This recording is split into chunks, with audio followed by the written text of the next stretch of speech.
안녕하세요, 김어준입니다.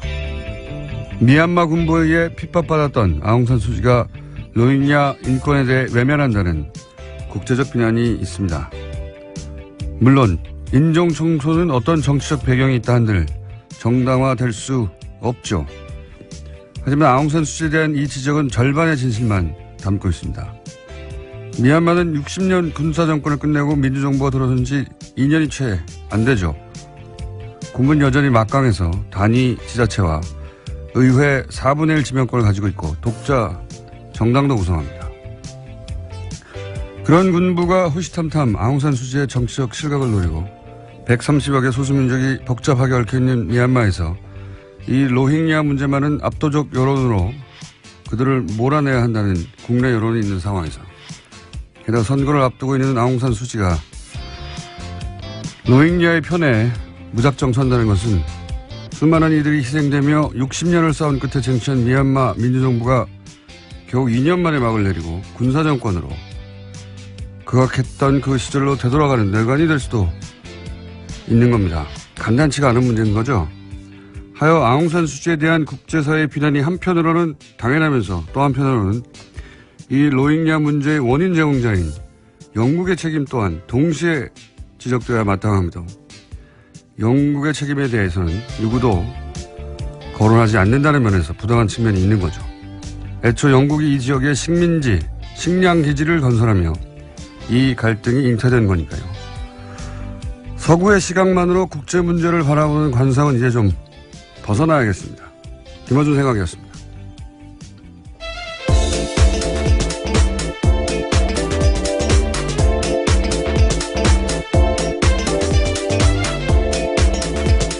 시사인의 김은지입니다. 네. 로힝야 문제에 대해서는 사실 로힝자라고 현재에서는 합니다만 뉴스는 많은데 대부분 그 뉴스가 기본적으로 서구 언론들이거든요. 그 군부가 굉장히 막강하다고 해요. 여전히 그렇죠. 그래서 우리로 치면 국방부 정당이 있는 거예요. 그리고 그 국방부 정당에서 도지사 예를 들면 4분의 1 그리고 국회의원 우리로 치면 75명 80명 가까이를 그냥 지명할 수가 있어요. 막강한 거죠. 병영국가죠. 실제로 여전히. 근데 이제 호시탐탐 아웅산 수치를 노리고 있는데 이 로힝자 문제에 관해서는 소수민족이 굉장히 복잡하고 이 소수민족들 중에 여전히 미얀마 군부하고 싸우고 있는 그런 소수민족 많거든요. 근데 그런 소수민족 전체가 다 이 문제에 있어서만 일치단결이라고 해요.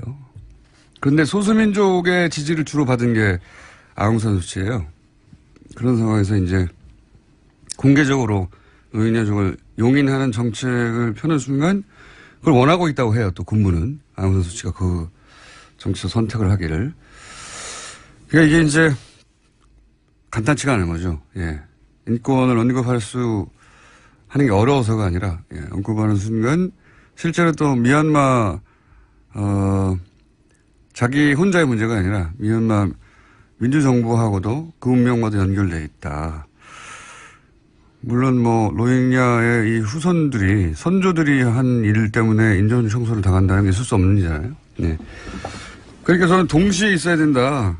이런 국제적 압력도 존재해야 되지만 이게 애초 어떻게 시작됐냐. 영국이 그 지역에서 그 이주민들을 토착민 억압의 도구로 쓴 거 아닙니까? 그렇게 시작된 거니까 이 문제는 동시에 지적돼야 되는데 이런 지적을 주로 하는 영국 언론이 아웅산 수치를 비난하며 자기들 얘기는 안 하거든요. 그건 좀 부당한 측면이 있다고 봐요. 저는. 둘 다 얘기가 돼야 되고. 저는 우리 정부에서도 이 로힝자, 혹은 로힝야족에 대한 인도적 지원을 꼭 해야 된다고 보는 게, 여기 요 틈새를 타고 이제 그 동남아시아에서 IS가. 네, 그렇죠. 신생기지를 구축하려고 하는 시도를 하는데, IS가 이슬람이 아니라 분노를 먹고 자란 거니까. 그러니까 아시아 지역에서, 뭐랄까요. 인도적 차원에서 지원해야 되지만 안보 차원에서도 지원하는 게 맞다. 우리 정부도 입장을 내는 게 맞다. 이렇게 생각이 듭니다. 이 문제는 저희가 전문가 한번 초대해 보겠습니다. 자, 첫 번째 뉴스는요. 네, 김명수 대법원장 후보자의 임명 동의안이 어제 국회를 통과했습니다. 찬성 160표가 나왔는데요. 표결에는 수감 중인 자유한국당 배덕광 의원을 제외하고는 모두가 참여했습니다. 김명수 신임 대법원장은 앞으로 대법관 13명을 제청할 수 있고 헌법재판관도 3명을 지명하게 됩니다. 인준안의 가결은 우선 김명수 대법관이 직면한 과제는 뭔가 하는 포인트가 있을 텐데 그건 잠시 후 저희가 박범계 의원하고 짚어볼 예정이고, 두 번째 포인트는 국민의당이 캐스팅 보트 역할을 했다. 확실하게. 이건 저희가 잠시 후 또 박지원 의원까지 보겠고요. 그리고 또 작은 포인트는 하태경 의원의 반란표도 있어요. 네. 네, 당론이 원래 반대였는데 찬성했다라고 공개적으로 밝혔습니다. 어차피 무기명 투표이기 때문에 그게 이제 강제할 수는 없는 거죠. 예, 강제할 수는 없는 건데 이거는 저희가 다음 주에 짚어보도록 하겠습니다. 자, 예, 통과했고요. 다음 뉴스는요. 문재인 대통령이 현지 시각으로 21일 유엔 총회에서 기조연설을 했습니다. 키워드는 평화, 촛불, 사람이었는데요. 특히 평화를 아주 강조했습니다. 전체 연설문에서 32차례나 언급했는데요. 또 북핵 문제를 평화적으로 해결하기 위해서 유엔이 역할에 나서줄 것을 공개적으로 제기했습니다. 연설 긴데 저희가 한 두세 마디 정도 대표적인 연설문 짧게 준비했습니다. 나는 지난 겨울 대한민국의 촛불혁명이야말로 유엔 정신이 빛나는 성취를 이룬 역사의 현장이었다고 생각합니다. 촛불혁명은 협력과 연대의 힘으로 도전에 맞서며 인류가 소망하는 미래를 향해 나아갔습니다. 우리는 북한의 붕괴를 바라지 않습니다. 어떤 형태의 흡수 통일이나 인위적인 통일도 추구하지 않을 것입니다. 북한이 이제라도 역사의 바른 편에 서는 결단을 내린다면 우리는 국제사회와 함께 북한을 도울 준비가 되어 있습니다. 평화의 실현은 유엔의 출발이고 과정이며 목표입니다. 한반도에서 유엔의 보다 적극적인 역할이 필요합니다. 도발과 제재가 갈수록 높아지는 악순환을 멈출 근본적인 방안을 강구하는 것이야말로 오늘날 유엔에게 요구되는 가장 중요한 역할입니다. 세 가지 메시지가 여기 다 들어있다. 네. 그 중에서 이제, 평화적으로 해결하기 위해서 유엔이 역할을 해달라. 핵심 메시지죠. 네, 다자주의적 개입을 공개적으로 제안한 겁니다. 예. 이란에, 우리도 그랬지만, 핵 문제를 해결하는 데는 당사자국끼리 안 되거든요. 그래서 이란도 사실은 육자회담 더 많죠. 왜냐하면 EU를 대표해서 들어왔으니까. 그래서 그 다자주의를 다시 한번 얘기한 거고요. 자, 다음 뉴스는요. 네, 또 문재인 대통령은 현지 시각으로 21일에 도널드 트럼프 미국 대통령과 정상회담을 가졌습니다. 양국 정상은 북한에 대한 압도적인 군사력을 우위를 유지하는 것이 필수적이다라는 데 공감을 했습니다. 또 한국의 최첨단 군사자산의 획득과 개발 등을 통해서 한미연합 방위태세를 유지, 강화하기로 했습니다. 또 한국과 주변 지역의 미국 전략자산의 순환 배치를 확대하기로 합의했습니다. 북핵 얘기는 트럼프 정부 입장에서는 무기를 팔 기회예요. 기본적으로. 예. 물론 북핵 문제는 그 자체로 실제하는 위기이긴 한데, 그 트럼프의 오바는 이 비즈니스 기회를 극대화하려고 하는 의도도 일부 있다라고 저는 봐야 한다고 봅니다. 실제로 합의되지 않은 이야기들에 대해서 공개하기도 했었습니다. 무기 얘기 많이 했죠. 예. 예. 거꾸로 우리한테 그동안 이제 미국이 팔지 않았던 무기를 팔라고 요구할 수 있는 기회이기도 해서, 예. 수지 타산은 나중에 맞춰봐야 되겠지만 양국이 그런 계산에 있는 거죠. 예. 그런 얘기입니다. 다음 뉴스는요. 네, 국정원 관련된 뉴스 계속 전해드리겠습니다. 지난 2008년 광우병 반대 촛불 집회에 방송인 김재동 씨와 가수 윤도현 씨가 참가한 바가 있는데 두 사람의 소속사였던 다음 기획이 2009년과 2011년 세무조사를 받았다고 합니다. 그 배경에는 국정원이 있었다라는 SBS 보도가 나왔습니다. 안홍원 총장이 항상 얘기하는 정치적 세무조사. 구체적 사례. 표적 조사한 거죠. 예, 예. 구체적 사례인 건데, 그러니까 국정원 직원이 가서 했다는 거 아니에요? 국정원 직원이 가가지고, 국세청 조사국장을 만나서 네. 조사를 해달라고 요구했다라는 겁니다. 그와 관련된 보고서가 이번에 나온 거고요.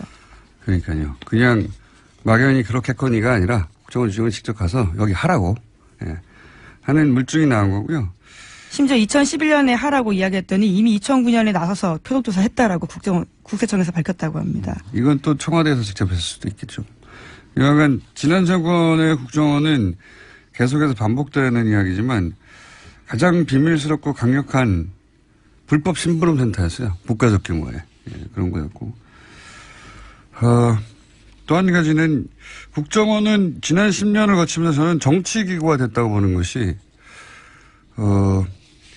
자신들이 끊임없이 정치에 직접 개입해 왔잖아요. 예, 지시를 받고. 그런데 지시를 받기 전에 계속 그렇게 되어 가니까 자신들이 국면 전환을 할 수 있다. 그런 주체이다. 라는 인식을 저는 했다고 보고요. 예. 실제로 2007년 남북 정상회담 회의록을 공개했던 과정들은 적나라하게 그런 모습들이 있었습니다. 정치기구가 실제 했다고 봅니다. 그러니까 이게 항상 누군 청와대의 지시를 받아서 수족만 한 게 아니라 10년 동안 그렇게 반복되면서 스스로 그런 정치적 판단을 하고 정치기구화하고 한 측면이 있다. 철저히 이 부분은 해체돼야 된다고 보고, 그런 측면에서 제가 예언 하나 해보자면, 예, 간만에 예언 하나 해봅니다. 남경필 지사의 아들 문제 있지 않습니까? 예. 이것이 무슨 국정과 관련이 있냐 이렇게 말하려는 게 아닙니다. 일단은. 현재 마약건으로 수감되어 있습니다. 네. 그런데 전 이 사건을 보면서 무슨 생각을 했냐면 지난 10년간의 패턴으로 보자면 정치권 혹은 우리 흔히 하는 표현으로 유명인들 고위층의 자제 이분들과 관련한 그러니까 고위층 인사들 혹은 유명인 인사들이 아니라 그 인사들의 자제와 관련한 뉴스가 한동안 나올 수 있다. 예언하는 바입니다. 저는 그런 의구심과, 예, 촉이 작동하였다. 그럴 수 있어요. 예. 일단 그렇게 예언해두고요. 다음 뉴스는요. 네, 이명박 전 대통령과 관련된 뉴스 계속 전해드리겠습니다. 청계재단이라고 있는데요. 이명박 전 대통령이 출연한 재단입니다. 이와 관련해서 청계재단이 자신의 채찍근인 뉴라이트 계열 김진홍 목사의 법인재단에 수천만 원을 지원했다라는 보도가 나왔습니다. CBS가 입수한 자료에 따른 건데요. 청계재단 운영과 사업 현황이란 자료를 보면 청계재단은 2015년과 2016년에 재단법인 두레문화마을에 각각 3천만 원씩 지원했다고 합니다. 이거는 저는 돈을 지원했다의 문제가 아니라 돈을 왜 쓰겠어요. 돈을 쓴다는 것은 영향력을 유지하려고 하는 것이고 게다가 여기 두레마을의 상임이사 사무장 같은 경우에는 댓글 공작하던 사이버 팀의 일원이었거든요. 예. 저는 우선은 국정원과의 커넥션, 이명박 전 대통령과 혹은 청계재단과 국정원과의 커넥션. 또 하나는 이명박 전 대통령이 이게 지금 작년까지 있었던 일이거든요. 예, 작년. 퇴임 이후에도 지속적으로 자신의 정치적 영향력을 유지하는 여러 가지 방안들을 썼고 정치에 개입하고자 했고 그런 정황의 일부, 극히 일부로 저는 보여집니다. 네. 이 사안은 그래서 저는 점점 더 많은 뉴스가 나올 수 있다. 네, 이명박 전 대통령이 그런 얘기도 했지 않습니까? 차기 정권은 했다고 알려져 있죠. 예. 본인이 확인해 준 바가 없기 때문에. 다음 정권은 내가 만들겠다, 이런 이야기. 거기하고 연결되어 있는 끄트머리 뉴스 일부가 나왔다. 저는 이렇게 보여지고, 이 문제는, 역시 잠시 후에, 오늘은 뉴스와 관련된 인터뷰가 많습니다. 인터뷰가 있습니다. 3부에서. 자, 오늘 여기까지 하죠. 저희가, 오늘 인터뷰 연속으로 많이 했습니다. 네. 시사인의 김은지였습니다. 감사합니다. 네. 바로 이어가겠습니다.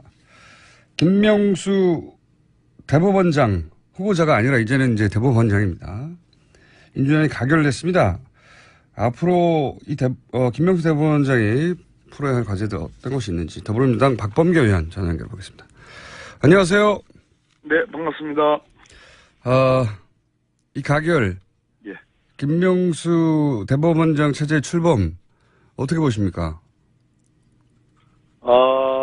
일단 그 임명 동의안이 네. 참 천신만 곳 끝에 그래도 비교적 저희들 한 153표 뭐 이 정도 예상했었는데 생각보다 160표까지 나왔으니까 참으로 다행스럽고요. 사법부 수장의 공백을 하루라도 있어서는 안 되는데 통과가 됐습니다. 전체적으로 사법부 개혁에 대한 우리 국민 모두의 염원이 이제 실현될 수 있는 그러한 계기가 되었다. 참으로 다행스럽다. 그리고 큰 기대를 갖고 있다. 이런 말씀을 좀 드리겠습니다. 그 큰 기대가 이제 결국은 여러 가지 산적한 사법 개혁 과제를 잘 수행할 적임자다라고 해서 이제 기대를 갖고 계실 것 같은데 어떤 과제가 있습니까? 짚어주시자면. 기본적으로 이제 김명수 대법원장은 그동안 법원 행정처라는 말 그대로 사법부를 사실상 장악했다 그럴까? 좌지우지했던 그런 조직의 출신이 아닙니다. 예. 야전에서 말 그대로 뭐 법관에게 야전이라는 표현하는 게 좀 어울리지 않는데요. 30년 동안 묵묵히 이 재판만 해왔고 춘천지방법원장으로서 말 그대로 진짜 뭐 그 이번에 일부 야당 의원들의 그 비유들을 보면 무슨 원스타가 뭐 총리가 되는 것 같다. 뭐 춘천 경찰서장이 경찰청장이 되는 것과 같다는 이런 비유가 있을 정도로 그런 비아냥을 들었습니다. 반대로 그것은 사법부 전체를 일신하고 말 그대로 소수자 보호 그리고 힘없는 어떤 사회적 약자 보호에 대한 그런 사법부 판결의 분위기를 일신할 수 있는 계기가 되었다. 이렇게 말씀드릴 수 있겠습니다. 법원 행정처 개혁은 왜 중요합니까? 법원 행정처는 뭐 필요한 조직입니다. 그러니까 전체적으로 3천여 명의 판사들 그리고 뭐 참 많은 어떤 그 구성원을 갖고 있는 사법부에서 여러 가지 행정적인 측면에 뭐 일사불란함 그리고 상당한 효율성을 가질 필요가 있기 때문에 네. 법원행정처가 필요한 그런 조직이긴 한데요. 예. 법원행정처가 그동안 많은 오명을 갖고 있죠. 그러니까 특히 양승태 현 대법원장 체제에서 사법부 판결 내부로부터의 독립을 좀 간섭을 한 거 아니냐, 재판에 관여한 거 아니냐라는 그러한 오해를 받아왔습니다. 그런 측면에서 단순한 사법행정의 지원 조직이 아니고 어떤 그 법관의 재판에 관여하고 간섭하는 거 아니냐는 그런 오해가 있었기 때문에 그런 측면에서 개혁이 필요하다 이런 말씀을 드리겠습니다. 알겠습니다. 또 한 가지는 이제 판사 블랙리스트 문제가 크게 불거졌었는데 이 대법원장 인준 전후로 하여서는 잠잠했습니다. 이 문제는 다시 짚어봐야 될 문제가 되겠죠? 지금 이제 전국 법관 회의에서 예. 판사 블랙리스트 문제를 공식적으로 제기를 했고 김명수 이제 신임 대법원장이 인사청문회에서 그 문제를 다시 살펴보겠다고 했습니다. 그런 측면에서 어찌됐든 절차적으로 이 문제에 대한 충분한 규명이 저는 있어야 된다고 보고 있습니다. 이게 뭐랄까요? 법적 처벌까지도 갈 수 있는 사안이라고 보십니까? 만약에 실제로 누군가가 판사들의 성향을 기록한 블랙리스트를 만들어서 활용했었다면? 박근혜 정부의 블랙리스트와 관련해서 지금 1심 판결이 났죠. 네. 실제로 실형이 나왔고 김기춘 전 비서실장이 실형이 나왔습니다. 같은 그 선상에서 보면 되겠습니다. 만약에 알겠습니다. 진상규명이 문제인데요. 만약에 예. 그게 사실이라면 그것은 형사적인 사법 처리의 대상이 되겠습니다. 알겠습니다. 그리고 전국 법관회의가 상설화돼야 된다는 얘기도 있던데 이건 왜 중요합니까? 뭐 지금 김명수 대법원장의 이제 전임이라 할 수 있는 네. 그 양승태 대법원장조차도 전국 법관의 상설화를 수용하겠다고 얘기를 했습니다. 무슨 얘기인가 하니 사법부는 개개의 판사들이 네. 헌법과 법률에 따라 헌법과 법률 및 양심에 따라 독립하여 심판한다는 헌법 규정이 있습니다. 그것은 판사의 독립성, 사법부의 독립성을 이제 강조한 건데요. 그런 측면에서 판사들이 또 외부로부터의 독립은 물론이지만 대법원장을 포함해서 상급 기관 또는 또 법원장으로부터의 독립, 내부로부터의 독립도 중요하기 때문에 그러한 것들이 보장이 되려면 개개의 이 평판사들의 어떤 전체적인 회의체 그런 어떤 의지를 모아나가는 그러한 구심이 필요하다는 측면에서 법관회의가 의미가 있다고 보겠습니다. 그러니까 사법부의 그러니까 법원행정처의 개혁이나 전국 법관회의 상설화 모두 사법부의 독립을 위한 어떤 계획 조치군요. 그렇습니다. 네. 예, 맞습니다. 알겠습니다. 그리고 한 가지 더 여쭤보자면 대법관 수를 늘려야 한다는 이야기도 있는데 대법관 수를 왜 늘려야 되는 거죠? 지금 이제 14분의 대법관이 계시거든요. 예. 그중에 이제 법원 행정처장은 사법행정만 하기 때문에 대법원 판결에 관여하지 않습니다. 그래서 예. 14분의 대법관 중에 13분의 대법관만 이제 재판에 관여하는데요.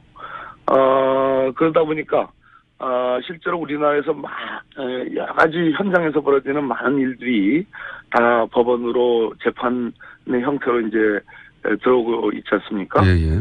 그런데 가장 대표적으로 우리나라의 사회 갈등 과제들 그중에 노동사건과 관련된 그런 아주 첨예한 문제들이 많이 있었는데 대법관 수를 보다 늘려가지고 전문화해야 된다는 그런 요구가 있습니다.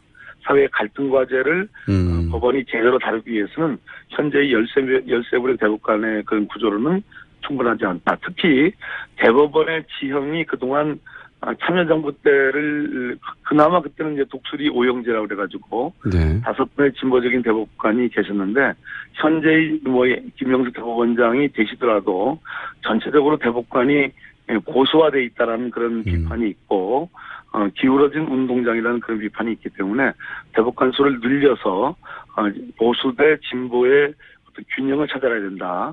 그런 측면에서 노동법원이 필요하다는 그런 지적이 있기 때문에 대법관 수 늘리는 문제가 중요한 화두가 되어 있습니다. 알겠습니다. 마지막 질문 한 가지만 더 여쭤보겠습니다. 양승태 대법원장이 그래서 이제 오늘 퇴임식을 하게 될 텐데 네. 지난 6년 양승태 대법원장 체제를 간단하게 평가해 보시자면요. 뭐 본인으로서는 좀 듣기 싫으시겠지만 노력하셨지만 대체로 박근혜 정부의 국정농단이 있었습니다. 그 부분을 뭐 사법부와 직접적인 관계가 없지만 대체로 보수화의 경향이 심화되고 법관에 대한 재판의 관여 간섭이 눈에 보이지 않게 있어 왔으며 뭐 대체로 기울어진 운동장에 뭐 아무튼 뭐 일조를 하셨다. 큰 점수를 주기는 어렵다. 그러나 뭐 어쨌든 수고하셨다. 이렇게 평가하겠습니다. 알겠습니다. 오늘 말씀 감사하고요. 의원님. 네네. 법무부 장관 언제 되십니까? 왜 그러세요? 오늘 말씀 여기까지 듣겠습니다. 감사합니다. 예, 감사합니다. 박범계 의원이었습니다.